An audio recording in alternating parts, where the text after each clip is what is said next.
uma palavra nessa noite, antes de participarmos da ceia do Senhor, que está no livro do Apocalipse. Eu não tenho um texto, eu vou citar alguns textos. Vou pedir que você deixe sua Bíblia aberta aí no livro do Apocalipse.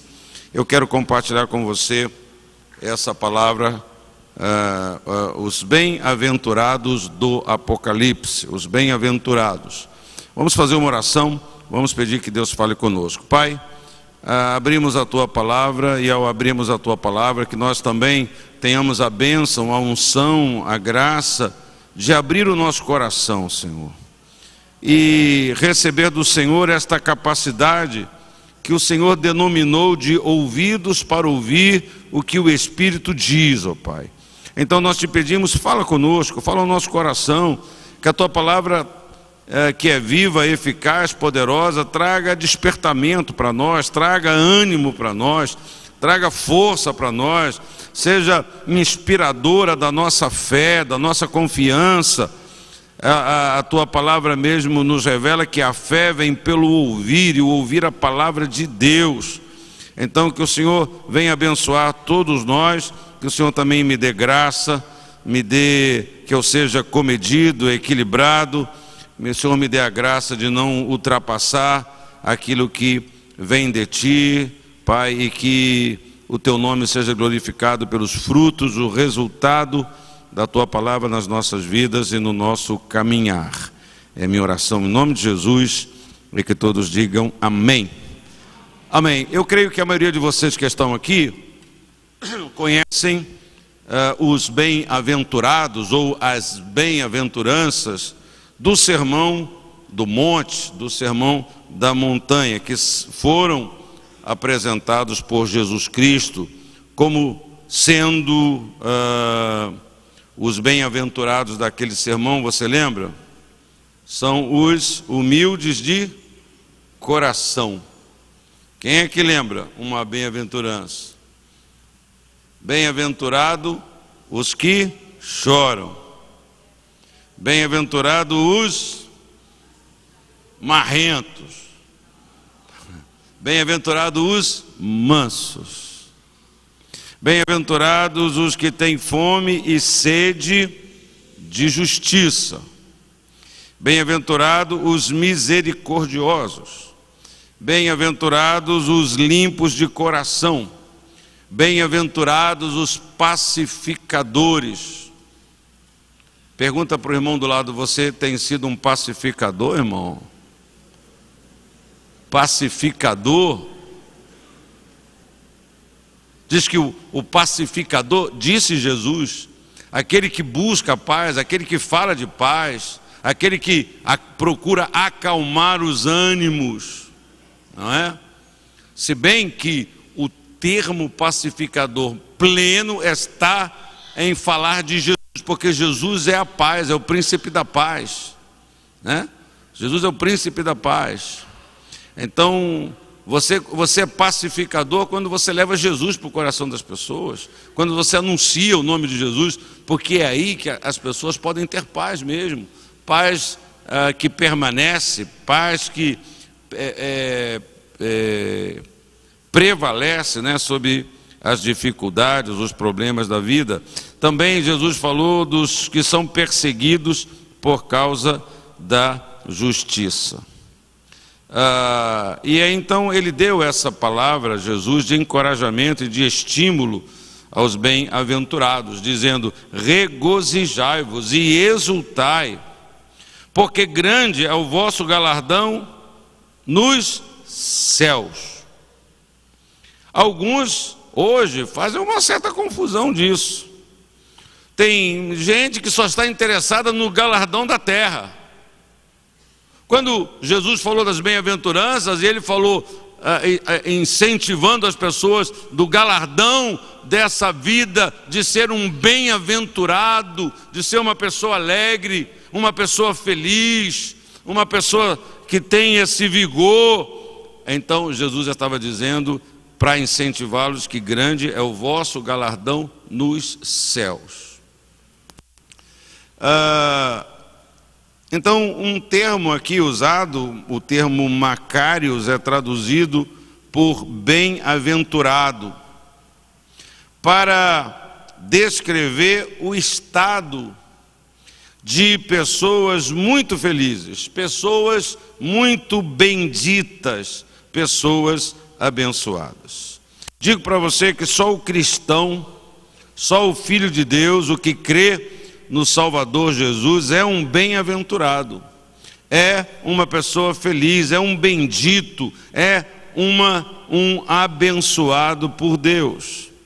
E aí, pensando nisso e lendo lá Apocalipse, eu fui despertado para uma realidade que o Apocalipse, o livro do Apocalipse, apresenta também algumas bem-aventuranças lá. Tem lá, eu relacionei, 7 bem-aventuranças. Apocalipse é o último livro da Bíblia e é um livro profético. Mostra o que em breve deve acontecer. Todas as revelações do Apocalipse são enfocadas numa perspectiva escatológica, sempre nos lembrando que o tempo está próximo. Fala para o irmão do lado, o tempo está próximo, irmão. O tempo está próximo. Essa é uma mensagem constante no livro profético, no livro de revelação do Apocalipse. Sempre querendo nos deixar, os cristãos, os seguidores de Cristo, com essa percepção, com essa sensibilidade, que o tempo está próximo. E a Bíblia fala muito no número 7. E é interessante que Apocalipse também cita muito o número 7. Por 7 vezes diz que é preciso ouvir. Quem tem ouvidos, ouça. 7 vezes o que o Espírito diz às igrejas. As 7 bem-aventuranças apenas poderão ser bem compreendidas quando examinadas. Tem também as 7 cartas, as 7 igrejas, os 7 candelabros, os 7 anjos da igreja. Então você tem uma repetição desses 7, não é? E as bem-aventuranças que eu vou compartilhar com você, as 7, apenas são compreendidas ou serão compreendidas quando examinadas na perspectiva expressa nas palavras do Espírito Santo. Essa palavra, o tempo está próximo. O tempo está próximo. Então, vamos lá, o primeiro bem-aventurado no livro do Apocalipse está no capítulo 1, versículo 3. Bem-aventurados aqueles que leem e aqueles que ouvem as palavras da profecia e guardam as coisas nela escritas, pois o tempo está próximo. Aleluia, glória a Deus. Feliz a NVI, eu estou usando não a NVI por causa da expressão bem-aventurado. Bem-aventurado aqueles que leem e aqueles que ouvem as palavras da profecia e guardam as coisas nelas escritas, pois o tempo está próximo. Irmãos, esta bem-aventurança nos lembra que a palavra de Deus é a verdade, que a palavra de Deus é a revelação de Deus, ela é infalível, que a palavra de Deus é vida. Sem ela, sem a palavra de Deus, não existe igreja, não existe cristão, não existe salvação.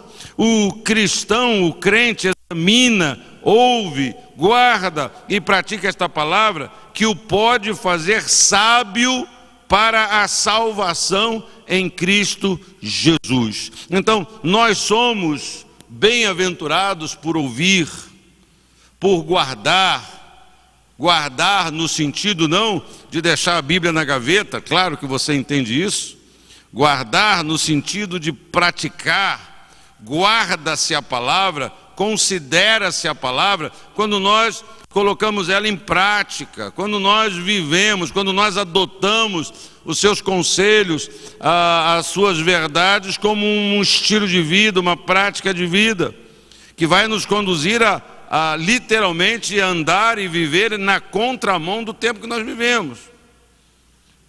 Então, bem-aventurado aquele que ouve e guarda.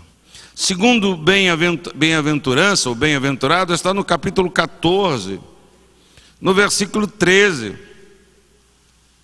que diz assim: bem-aventurados, a minha colocação é: bem-aventurado é o cristão, o crente fiel. Ele diz: bem-aventurados os mortos que desde agora morrem no Senhor. Sim, diz o Espírito, para que descansem das suas fadigas, pois suas obras os acompanham. A Bíblia, ela não diz que os incrédulos são benditos. Então, se a Bíblia não diz que um incrédulo, um que não crê, um que despreza, não é bendito, então eles não são benditos. Só quem foi fiel até a morte, só aquele que, numa expressão muito evangélica, não é? Morre no Senhor, não é?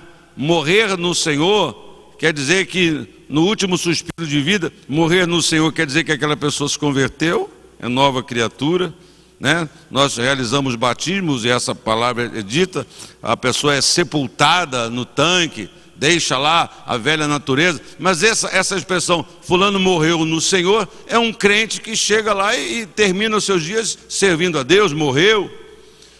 Algumas semanas passou um vídeo de um pastor que morreu pregando no púlpito, não sei se você viu esse vídeo, foi muito compartilhado. Ele estava falando até sobre a coroa, vai receber a coroa, ele teve um infarto, e alguém estava usando lá um celular e ele caiu morto lá. Então ele morreu no Senhor, não morreu no Senhor só porque estava pregando, só porque estava no púlpito, mas essa expressão sobre a pessoa que é crente, que dá testemunho de cristão, né? Só quem é fiel até a morte no Senhor é uma pessoa feliz. Diz a Bíblia que quando um cristão, um crente, ele morre, que cessam todos os trabalhos, cessam todas as canseiras, cessam todas as angústias. Então, o descansar no Senhor é sinônimo de felicidade, é sinônimo de bem-estar. O que o cristão faz nesta vida pela fé em Cristo, diz o texto que será lembrado na vida eterna. O seu testemunho, a sua observância da palavra de Deus será lembrado na vida eterna. Às vezes um ou outro reclama que serve, que faz, que trabalha, mas ninguém nota, ninguém vê, o pastor não vê. Mas diz a Bíblia que isso será lembrado. Nós fazemos, somos fiéis para agradar o Senhor, para servir o Senhor, e a Bíblia vem dizer que isso é motivo de nós sermos as pessoas felizes, porque essa vitória, essa bênção, essa bem-aventurança, essa felicidade está na vida daquele que serve a Deus e conhece ao Senhor. Capítulo 16, versículo 15, nós encontramos o terceiro bem-aventurado, que é o cristão vigilante. Diz aí o texto: bem-aventurado aquele que vigia e guarda as suas vestes, para não andar nu e não se veja a sua vergonha. O Senhor Cristo Jesus repete muitas vezes: orai e vigiai. Fala para esse abençoado do seu lado: ora e vigia, irmão. Quando a gente conversa aqui na igreja e fala assim, vigia, varão, a gente lembra do pastor Fernando, né? Tudo que se fala, às vezes alguém manda uma mensagem para ele, uma brincadeira, ele bota vigia, varão, né? Eu não sei quem foi que fez um comentário. O pastor Fernando, ele transmite o culto, o programa de rádio que ele faz ao vivo, ele transmite no Facebook. E o dia que eu estive com ele, ano passado, eu falei para ele assim: rapaz, só o pessoal de Caxias que curte aquilo, rapaz. Só o pessoal de Caxias que dá bom dia para você, só os irmãos de Caxias. Ele falou para mim assim: é isso mesmo, né? E aí eu vi essa semana que ele está deixando um cavanhaque. Você já viu? Pastor Fernando está deixando uma barbichinha. E eu acho que foi o pastor Henrico que fez um comentário sobre a barbicha dele. E ele botou lá, vigia, varão, não é? Vigia, varão. Você sabe que essa exortação que Cristo nos fez tantas vezes, vigia, varão, vigia e ora, ora e vigia, vigiai e orai. Uma pessoa que ora e vigia é uma pessoa que tem, que não é derrotada pelo pecado, que vence a tentação, que evita tantos problemas na sua vida, e obviamente que isso traz paz, isso traz um bem-estar, uma segurança, isso faz desta pessoa um bem-aventurado. No início do versículo está a razão de vigiar. A razão do vigiar eis que eu venho como ladrão. Jesus está dizendo, ele vem como um ladrão, não tem hora, vem de surpresa, vem quando não se espera ou quando não se está esperando. É o mesmo princípio que Pedro diz, virá, entretanto, como ladrão o dia do Senhor. Então, o ladrão não avisa o fim, vem com surpresa. Comecei dizendo para você que a tônica é essa, eis que o tempo está próximo, o tempo está próximo, ele está voltando, então é necessário, e essa é uma palavra para você que é um cristão, que nós, para sermos bem-aventurados, não dá para ter uma qualidade de vida vivendo de qualquer jeito, não prestando atenção, não se desviando de certas coisas, sem ter uma vigilância, sem ter uma comunhão com Deus, porque a comunhão com Deus, né, nos capacita um discernimento. O Espírito Santo, mais sensível à voz do Espírito Santo, você vai ser uma pessoa que está sempre andando de uma determinada maneira. Muitos cristãos hoje vivem de qualquer maneira, não vigiam, não oram, né, e aí depois se aplicam a ter vitória nas coisas. Se nós orássemos e vigiássemos, né, com regularidade, se nós aumentássemos a nossa intimidade com o Senhor, não é? Nós iríamos ter que pedir menos vitória, nós íamos andar em vitória, nós íamos escapar de tantas coisas, nós não íamos ter que nos envolveríamos em situações, e depois nós temos que lutar muito, temos que aí fazer um esforço muito grande, aí começamos a querer compensar, não é? Para quando é superado, quando é vencido, a misericórdia de Deus, o poder de Deus, e a pessoa volta para uma vida sem vigilância. A pessoa volta para uma vida deixando esta oração, esta comunhão com Deus em segundo plano. Então, o vigilante, usando uma analogia, está sempre ligado, está sempre acordado, pronto, de olhos abertos, para ver os sinais de Deus. Não dorme o sono do pecado. Há uma expressão na instrução da ceia do Senhor, da igreja de Corinto, quando Paulo diz assim, olha, a razão de muitos estarem doentes e não poucos os que dormem. É uma alusão a uma vida errada, a uma vida de erro, uma vida de pecado, uma vida de ausência das coisas espirituais, não é? É uma vida, tem gente que está dormindo, as coisas estão acontecendo espiritualmente falando e ela não está vendo, ela não está percebendo, ela não está sentindo, porque troca a comunhão da casa de Deus por outras coisas. Então a palavra de Deus, ela nos chama para isso, não é? Para vigiar e orar, estar acordado, não é? É porque a chama da fé está acesa, não é? Ele está ali como aquelas virgens, pronto, atento para receber o noivo, para receber o Senhor. Bem-aventurado, nos termos do livro do Apocalipse, o cristão que é vigilante, o cristão que vigia. A quarta bem-aventurança, o quarto bem-aventurado, está no capítulo 19, versículo 9.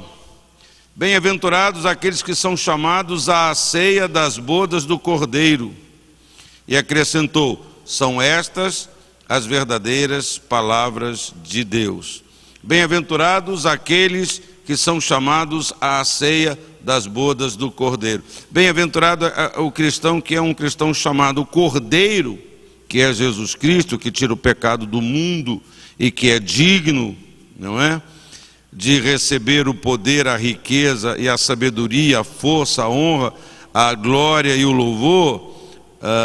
A ceia é a mesa posta na vida eterna. Jesus, ele ensinou, ele fez contou uma parábola dizendo, né, que o Senhor preparou uma festa, preparou um banquete e chamou as pessoas, mandou os seus servos irem e chamou as pessoas. E naquele ensino de Jesus, as pessoas deram desculpas, não é? As pessoas, isso é uma parábola que fala sobre a evangelização, a pregação da palavra de Deus. Quando você sai, quando você testemunha de Jesus, quando você fala do evangelho do poder de Deus, você está chamando pessoas para estarem na presença de Deus, para estarem à mesa do Senhor. E lá na parábola, as pessoas deram algumas desculpas, né? Foi num, o outro falou assim: eu não posso porque eu me casei, então eu não posso ir lá participar dessa comunhão. Aí o outro falou assim: eu não posso porque eu comprei uma junta de bois, comprei um trator novo, né, nos termos atualizados, comprei um novo equipamento agrícola para aumentar a minha produção e eu tenho que testar, não é? E a terceira, não me lembro, teve mais um que deu uma desculpa lá.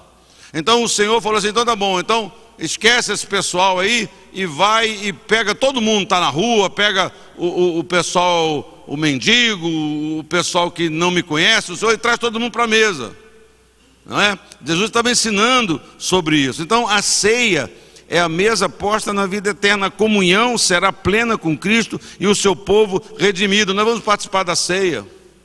E tantas coisas eu aprendi sobre a ceia, eu participo da ceia com essas coisas na minha cabeça. O bispo Roberto dizia que ele escreveu um livro sobre a ceia, e o nome do livro do bispo Roberto é A Presença Real. Ele dizendo que na ceia do Senhor há a presença real de Cristo Jesus, porque Jesus disse que esse pão é a sua carne.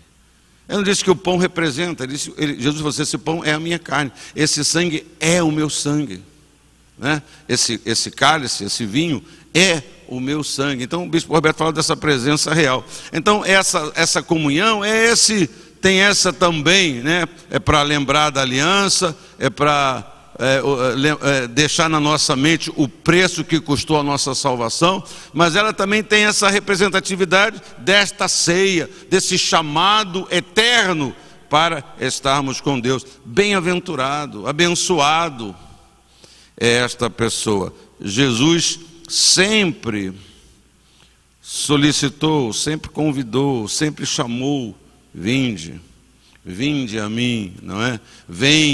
Venha para mim, todos vocês que estão cansados e sobrecarregados. Esse chamado que Deus faz. Bem-aventurado é aquele que ouve essa voz, bem-aventurado é aquele que atende ao chamado do Senhor e a Ele entrega a sua vida.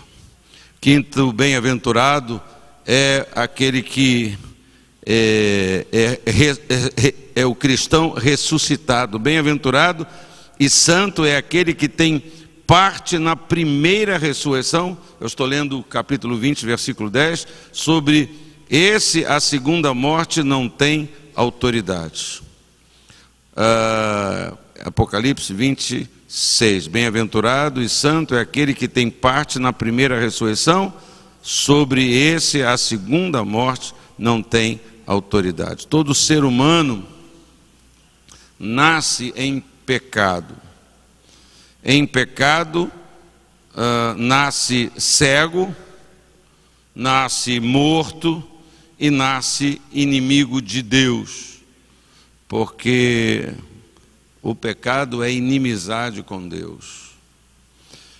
Então o Espírito Santo é aquele que pode tirar o coração de pedra e colocar um coração de carne.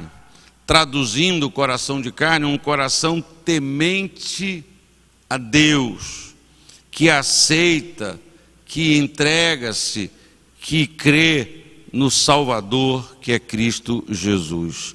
No momento do renascimento espiritual ou da conversão, acontece a primeira ressurreição. Nós estávamos mortos nos nossos delitos e nos nossos pecados. Bem-aventurado é o cristão, não só que nasceu no Evangelho, né, que nasceu num lar cristão, mas que teve uma experiência com Deus. Porque não se herda a salvação. Salvação não passa como herança. Ah, eu sou crente, eu sou pastor, então os meus filhos todos são crentes, porque foram criados no Evangelho, foram criados aprendendo o Evangelho, não foram criados aprendendo uma filosofia religiosa, uma religião, ou apenas um código moral daqui ou dali, não. Eles foram criados de uma maneira, mas mesmo assim eles precisam nascer novamente. Eles precisam ter a experiência, não é? Que é obra do Espírito Santo nas nossas vidas. Então, bem-aventurado é aquele que, diz o nosso texto, que experimentou, que viveu, que tem parte na primeira ressurreição. No momento do renascimento, então acontece a primeira ressurreição. Quem ressuscitou da morte espiritual recebeu vida em Cristo, e a morte não tem mais autoridade sobre ele no dia final. Quando um cristão vem a morrer, ele não morreu, ele passou só da morte para a vida, ele só trocou de seu estado, não é? Ele só deixou o corpo para assumir um novo corpo incorruptível, como diz a palavra de Deus. Bem-aventurado é o cristão ressuscitado. Quantos aqui são bem-aventurados por causa disso? Você tem essa certeza? Você nasceu de novo, Jesus mudou a sua vida. Pense, quantas vezes nós estamos tão abalados, tão tocados com as coisas deste mundo, como se nós não tivéssemos nascido de novo. Não é? Isso tem que ter um peso na sua vida. Para mim, assim, é um consolo antecipado. Eu não sei se eu falei aqui na igreja durante essa semana. Nós conhecemos uma família nos Estados Unidos. Eles foram membros da igreja de Botafogo, aqui no Rio de Janeiro, na Nova Vida, com o bispo Roberto, a Joice. Quando eu fui pastor lá, auxiliar, obviamente, eu fui o 8º pastor auxiliar, não lembro qual era meu número na fila de tanto pastor que tinha lá. E a Joice era uma pessoa fascinante, ela já tinha idade. A Joice tem hoje 87 anos, miudinha. Então a Joice, ela mandava bilhetinho, eu tinha um monte de bilhetinho. Eu ainda tenho um marcador de Bíblia. E a Joice, eu acho que ela não tinha muita coisa para fazer, ela só vivia na igreja, em todas as reuniões, e ela fazia, sabe, com aquela tesourinha cortada, um marcador de Bíblia. Ela fez uma montagem, pegou uma foto de um pastor de ovelhas com um bornal, uma bolsa assim, umas ovelhinhas assim, aí cortou tudo, pegou uma foto minha e me botou com um cabeção num corpinho miúdo. Eu fiquei parecendo um ET, a minha imagem. Eu tenho até hoje isso. Ela teve um trabalho, fez uma montagem, colou tudo e me deu de presente. Ela mandava uma carta para você, ela de vez em quando mandava dos Estados Unidos para nós, ela escrevia, mas ela tinha seu carteiro, no seu, quase que o sujeito não achava o endereço, tanta coisa que ela escrevia de todos os lados. Então, ela acabou de perder uma neta, 30 e poucos anos, mãe de 2 filhos, um câncer devastador, a menina sofreu muito. Os pais são pastores de uma igreja lá em Orlando. E essa semana, surpreendentemente, eu estou em casa, o telefone de casa tocou, eu estou com um problema com ele, eu não atendo o telefone da minha casa. É tanta ligação que eu recebo de banco, de operadora, e eu não atendo mais. Mas eu atendi, o telefone era Joice. A neta ainda não tinha sido sepultada, eu acho, não estou bem certo, vai ser cremada. A Joice ligou para mim, mas com uma alegria, com uma tranquilidade, pedindo oração pela filha, pedindo oração pelo genro, que estão muito machucados, obviamente, emocionalmente. E a juiz falando comigo: pois é, pastor Bispo Miguel, mas Deus é bom, nós estamos aqui. Recebeu, o pastor Marco Aurélio estava lá nos Estados Unidos, e aí ela mandou uma revista para mim, mandou um cordão para a Kátia. Não sei, ela mandou brinco para mim, não, né? Mandou um monte de presentes. Aí o pastor Marco Aurélio, e ela ligou para mim: você recebeu a revista? Não recebi. Ué, mas eu mandei para o pastor Marco Aurélio.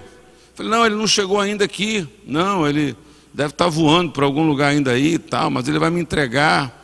Ela ocupada com essas coisas, falando comigo, né? E aí, quando entrou no assunto da neta, eu vi como que ela estava. E eu falei: poxa, juiz, que bênção. E a juiz falou para mim assim: pois é, bispo, pois é, a gente crê, a gente entende.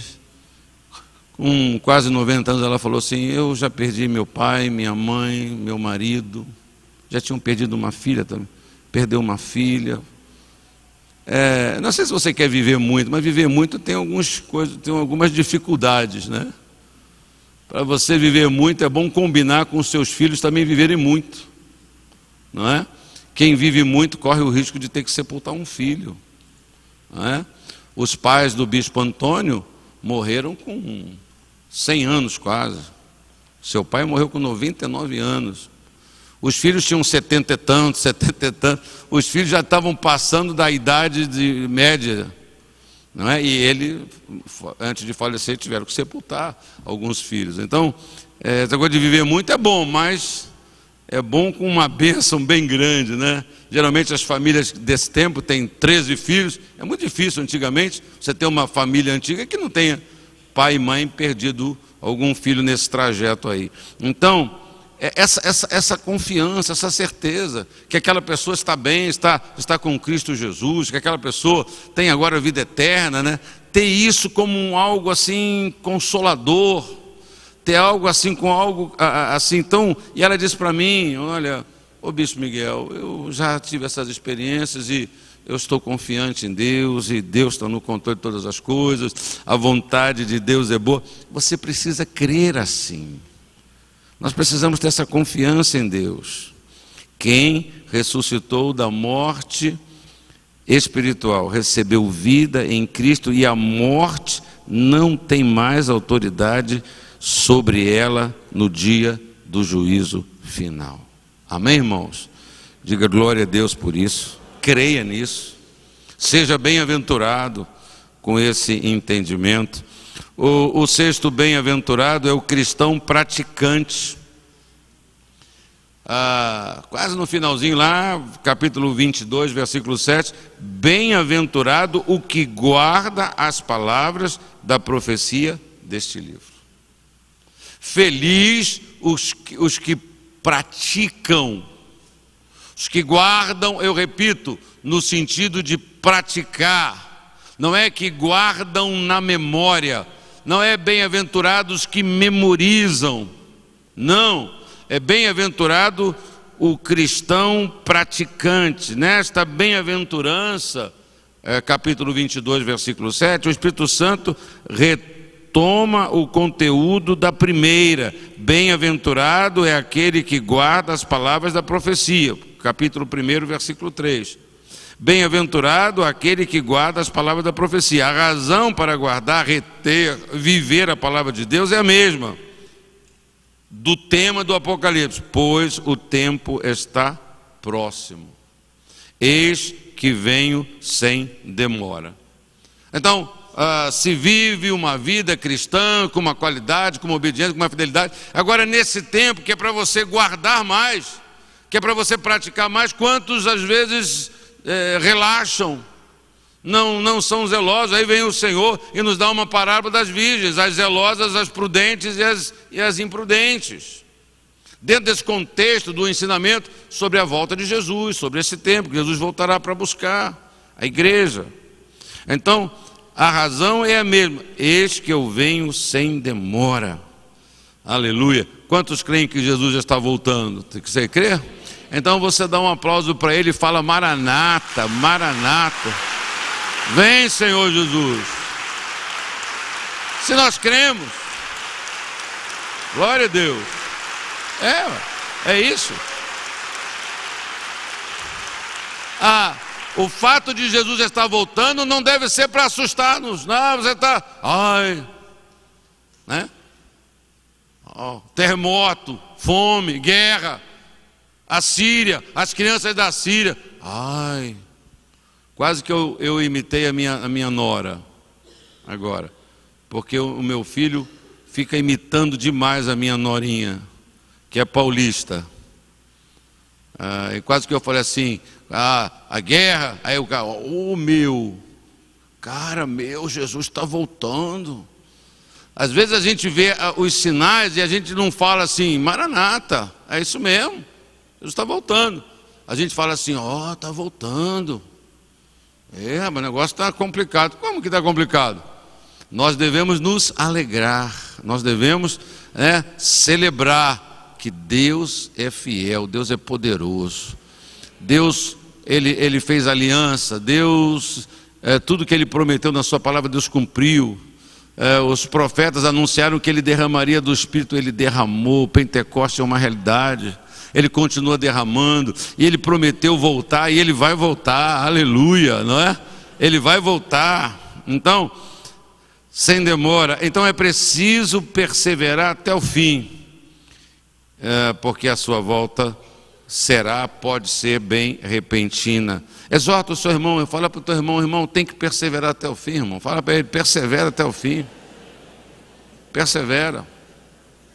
Se nós buscarmos o Senhor, se nós vigiarmos e orarmos, esse perseverar, ele vai acontecer, não é? Ele vai acontecer na minha vida, na sua vida.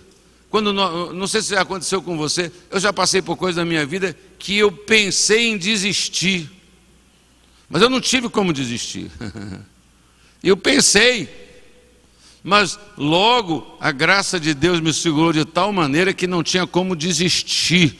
É como se o Senhor, que está no nosso coração, na nossa vida, Ele vai embora. Não para não, né?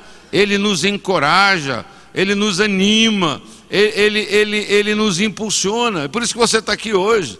É por isso que você está até hoje aqui na casa de Deus, na presença de Deus, porque você entregou a sua vida a Ele, e Ele não tem permitido que você desanime, que você desista, que você retroceda. Não é porque você é mais espiritual, não é porque você é melhor, não é porque você leu a Bíblia mais vezes, é porque Ele está na sua vida. E é Ele que nos encoraja naquelas situações que ninguém sabe, ninguém vê o que você pensa, mas Ele está lá, dizendo: epa, assim não, meu filho, com você a situação é outra. Você não é dos que desistem, você não é dos que retrocedem. Isso é uma obra de Deus, e isso faz de nós pessoas abençoadas, felizes, animadas, porque o Senhor está conosco. O sétimo bem-aventurado é o cristão limpo. Capítulo 22, versículo 4: bem-aventurados aqueles que lavam as suas vestiduras, para que lhes assista o direito à árvore da vida e entrem na cidade pelas portas. Os incrédulos e pecadores impenitentes continuam com a roupa suja das iniquidades do velho homem. Estes não entrarão pela porta, mas ficarão do lado de fora. Só o cristão quebrantado, penitente, não no sentido de pagar uma pena, mas de contristado, quebrantado pela palavra, pelo Espírito Santo, aquele que tem a sua vestidura branca do novo homem, pois ele crê que o sangue de Jesus Cristo nos purifica de todo pecado. No final do Apocalipse, o Espírito Santo relembra a árvore do jardim do Éden, a árvore da vida. Isso é uma alusão ao fato de que o pecado nos tirou da árvore da vida. Foi o pecado que nos tirou daquele jardim. nós, Adão e Eva, o primeiro homem. Cristo nos reconduz à árvore da vida. Aqui se pode pensar no novo céu, na nova terra, onde Deus habitará com o seu povo, onde a morte já não existirá. A estes cristãos bem-aventurados, felizes e abençoados, o Salvador encoraja, estimula e promete sob a perspectiva de que o tempo está próximo. O tempo está próximo, terror para muita gente, medo, mas para nós deve ser sempre que o Senhor diz, olha, o tempo está próximo, deve ser algo encorajador, é algo para nos consolar, né?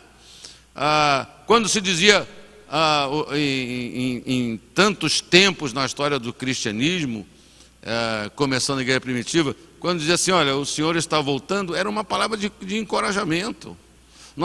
Os cristãos lutando, os cristãos sendo mortos, os cristãos pagando preço tremendo pela sua fé. Então essa palavra, olha, o Senhor está voltando, era uma palavra de encorajamento. O tempo está próximo, é uma palavra de consolo, é uma palavra de ânimo. Então você deve olhar para o seu coração. Quando você pensa, Jesus está voltando, se você fica dizendo, pô, que pena, se você fica apavorado, se isso gera um medo no seu coração, ou se isso gera aquele conforto, aquele ânimo para continuar firme na fé, porque aquilo que Ele prometeu, Ele cumpre, Ele é fiel. Regozijai-vos e exultai, porque grande é o vosso galardão no céu. Que isso nos anime, né? Vivemos um tempo tão imediatista, do que adianta, né? Depois que eu morrer, não adianta nada, né? Queremos essa coisa, e a palavra, o incentivo a se alegrar, a se regozijar, é porque grande é o vosso galardão nos céus. Eis que venho sem demora, para nos encorajar. Certamente eu venho sem demora. Queria que você pensasse nessas bem-aventuranças, queria que você olhasse para a sua vida e que você valorizasse essas coisas, eu sei que para quem tem essas coisas vívidas no coração, já é abençoado, já é feliz, né? Essa palavra é para que a gente possa nos olhar e nos examinar. Será que de fato eu sou nova criatura, eu nasci de novo? Não é só, queridos, a fé é o fator determinante, não é só prática religiosa. Eu sou um pastor, e um pastor deve ensinar a palavra de Deus e deve ensinar para as pessoas a fé. A fé é o nosso assunto, né? Mas você tem que se examinar. Nós precisamos nos abrir para o Espírito Santo. Por que tem tanto crente com tanta dúvida? Tem tanta pessoa que está na igreja, tem umas coisas que às vezes acontecem assim, e a pessoa fala assim, poxa, pessoa crente há muito tempo.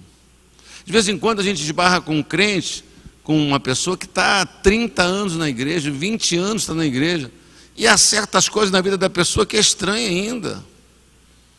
Tem coisas que a pessoa não sabe nada, não entende nada, né? Não pratica. Tanto tempo, o que aconteceu? O que está acontecendo?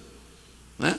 Será que aquela pessoa realmente... E isso não deve ser uma coisa que eu estou aqui querendo botar minhoca na sua cabeça, ou botar dúvida na sua cabeça. Se você ainda não teve essa experiência, você tem essas dúvidas, você tem essa insegurança, você tem medo da volta de Jesus, você tem medo de demônio, né? Alguém fica endemoniado, não, né? Que é isso? Não é verdade? Pô, alguma coisa. Você não tem aquele impulso. Acontece uma coisa, você... Imagina você, crente evangélico, alguém fica endemoniado no ônibus do seu trabalho, você, meu Deus, Jesus, mas Maria. Você está rindo, vocês estão rindo. Então, uma situação, você é um crente, você não é pastor, você é crente em Jesus, ele está no seu coração, o Espírito Santo está em você. Então você vê uma situação dessa, você tem que dizer, sai em nome de Jesus. Não pode isso aqui não. É uma coisa... Mas você não fez escola bíblica, mas na escola bíblica não se aprende isso não. Escola bíblica não dá autoridade. Autoridade quem nos dá é o Espírito Santo de Deus, é a nova criatura em Jesus, Ele habita em nós, isso é que dá. Então, olha essas bem-aventuranças, olhe também as que Jesus falou, vê se essas são o nosso senso de valor. Então, nós vamos participar da ceia do Senhor nessa noite.